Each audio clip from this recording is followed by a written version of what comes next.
उत्तर प्रदेश तक इसका असर देखने को मिलेगा। तो ये तस्वीर और इसके बाद अब ये ब्रेकिंग, जहां केशव प्रसाद मौर्य ने सीधा हमला बोला अखिलेश यादव पर, और अखिलेश यादव को कहा कि इनके तमिलनाडु वाले वही भैया जो हैं वो हाशिए पर पहुंच गए। अखिलेश के ऊपर ये तंज मारा केशव प्रसाद मौर्य का। ये एक्सपर्ट पोस्ट हम आपको दिखा रहे हैं, जहां कहा है उन्होंने कि बंगाल की दीदी भी हाशिए पर आ गई। केशव मौर्य का सीधा हमला ये अखिलेश यादव पर है, जहां उनका सीधे सीधे वो कह रहे हैं कि अखिलेश यादव के जो तमिलनाडु वाले जो भैया हैं वो भैया हाशिए पर आ गए हैं। और ये भैया किनका वो जिक्र कर रहे हैं, वो एमके स्टालिन की बात कर रहे हैं कि एमके स्टालिन जो है वो हाशिए पर आ गए हैं। और दूसरी तरफ कह रहे हैं कि बंगाल की दीदी सुश्री ममता बनर्जी भी, अब जनता ने उनको भी हाशिए पर धकेल दिया है। तो अब देखिए उत्तर प्रदेश में इसका असर दिखने लगा है संदीप जी, उत्तर प्रदेश तक ये बात पहुंच गई है। उत्तर प्रदेश में अखिलेश यादव जो 2024 चुनाव के बाद जो कॉन्फिडेंस नजर आ रहा था उनके अंदर, अब उसके बाद अगर जब पश्चिम बंगाल में इस तरीके का जो उलटफेर हुआ है, अब इसके बाद अखिलेश यादव भी कहीं ना कहीं अंडर कॉन्फिडेंट होंगे। अखिलेश यादव को भी लग रहा होगा कि ये पश्चिम बंगाल में जो बीजेपी ने किया, क्या 2024 में जो हम लोगों ने कोशिश की, अखिलेश को लग रहा होगा कि हम लोगों ने जो कोशिश की और जो पीडीए का नैरेटिव चला, वो अब पश्चिम बंगाल में जो ये तस्वीर सामने आ रही है, इसके बाद उसको रीगेन कर पाना बहुत मुश्किल है। देखिए बिल्कुल चौहान साहब, चाहे देश में किसी भी स्टेट में चुनाव हो या कहीं भी सरगर्मी हो, राजनीति के केंद्र में उत्तर प्रदेश को ही रहना है। क्योंकि जो दिल्ली का रास्ता है या प्रधानमंत्री बनने का जो रास्ता है, वो कहा जाता है राजनीति में कि वो उत्तर प्रदेश से होकर के गुजरता है। 80 लोकसभा सीटें आती हैं, जिसकी तरफ पलड़ा झुक जाता है उसकी सरकार बन जाती है। तो इसलिए उत्तर प्रदेश को आप इग्नोर नहीं कर सकते। और अखिलेश यादव का डर तो पक्का है। मैंने आपको बताया, जो उड़ीसा की हम बात करते हैं, नवीन पटनायक की सरकार लंबे दशक से चल रही थी। हम तो स्टूडेंट थे, स्कूल जाते थे और हमारी आधी उम्र निकल गई उनको मुख्यमंत्री देखते देखते। इसी तरीके से ममता बनर्जी के जो किले को ढाना आसान नहीं, मुश्किल था। तो यहाँ पर जब बीजेपी जीत रही है, तो उत्तर प्रदेश में जो भी विपक्ष के लोग हैं उनकी नींव हिलनी जरूरी है और उनको झटका लगना जरूरी है। उनको अपना चिंतन और मंथन फिर से करना पड़ेगा कि कैसे बीजेपी को फेस करना है, क्या रणनीति बनानी है, किस तरीके का गठबंधन बनाना है। तो कहीं ना कहीं अकेले के लिए मजबूर तो होना पड़ेगा। जी बिल्कुल। और देखिए कौशल भी हमारे साथ जुड़े हुए हैं। कौशल, अब एक सवाल पॉलिटिक्स में चलता है कि व्हाट्स नेक्स्ट, अगला क्या। अब बीजेपी ने ईस्ट में भी राज्यों में सरकार बना ली है, नॉर्थ में उनका स्ट्रॉन्ग होल्ड है, वेस्ट में भी दिख रहा है, लेकिन अब साउथ, अब अगला नंबर क्या साउथ है। क्या अब बीजेपी जिस ताकत के साथ पश्चिम बंगाल में लड़ी, क्या इसी ताकत के साथ अब वो धीरे धीरे साउथ में भी अपने पैर फैलाएगी, साउथ में अब बीजेपी बढ़ेगी। अब क्या पश्चिम बंगाल को जीतने के बाद बीजेपी साउथ की तरफ अपना जो मजबूती है, जो अपना काडर है, उसको मजबूत करने की कोशिश करेगी?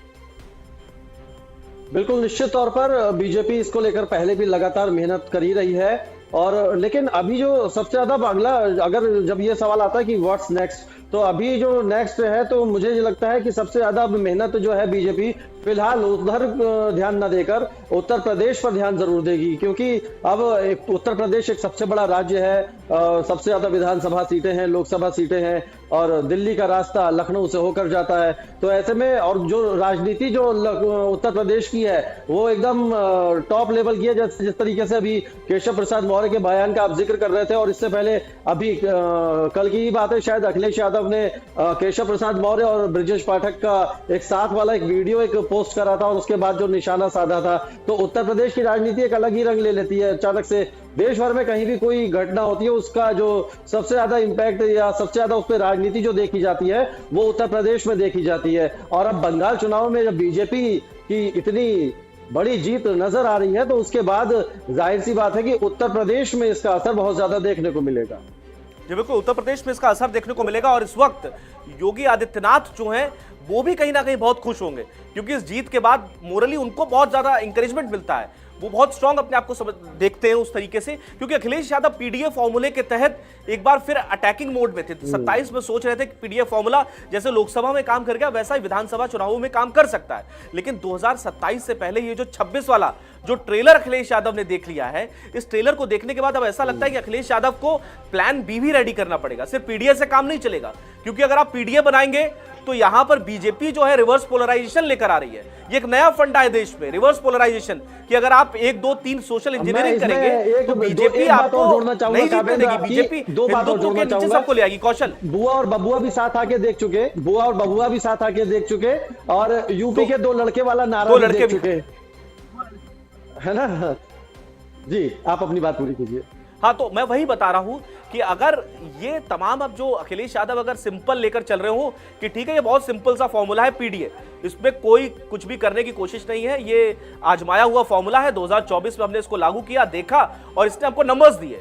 लेकिन इसी एक पीडीए फॉर्मूले के साथ अगर अखिलेश यादव उतरते हैं मैदान में तो ऐसा लग रहा है कि बीजेपी ने अब इसकी काट ढूंढ ली है। आप कितनी भी सोशल इंजीनियरिंग कर लीजिए, लेकिन बीजेपी वो रिवर्स पोलराइजेशन की जो मैं बात कर रहा हूं, बीजेपी आपको हिंदुओं को एकजुट करके एक साथ ले आएगी और ले आती है अगर तो। और बाबा बुलडोजर बाबा का तो वैसे भी वो माफियाओं को जो खत्म करने वाला जो उन्होंने पश्चिम बंगाल में भी इस बार चलाया, मॉडल की माफिया खत्म करेंगे, हिंसा जो लोग करते हैं उनको हम पीछे करेंगे, उसको माफिया जितने भी बुलडोजर यहां भी पहुंचेगा तो बुलडोजर वहां पहुंचेगा तब वोट मिले हैं। और उत्तर प्रदेश में तो पहले से बुलडोजर सर्विसिंग में खड़े हुए हैं।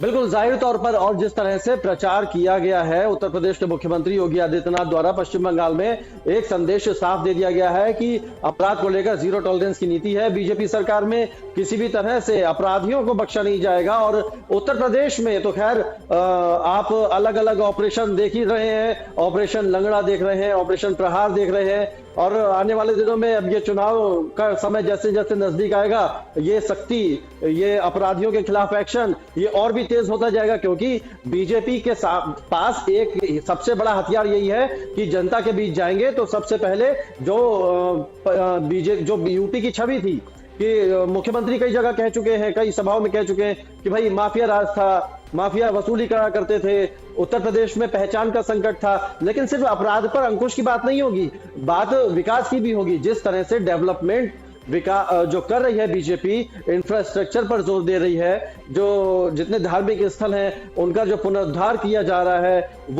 ये सारी चीजें जो हैं बीजेपी इनको लेकर जब 2027 के चुनाव में जाएगी, निश्चित तौर पर वो जनता के सामने अपनी ये तमाम चीजें, ये बातें जो किया है, जो कर रहे हैं, जो करने वाले हैं, वो बिल्कुल रखेंगे। और इसका मुझे लगता है कि इसका असर जरूर देखने को मिलेगा।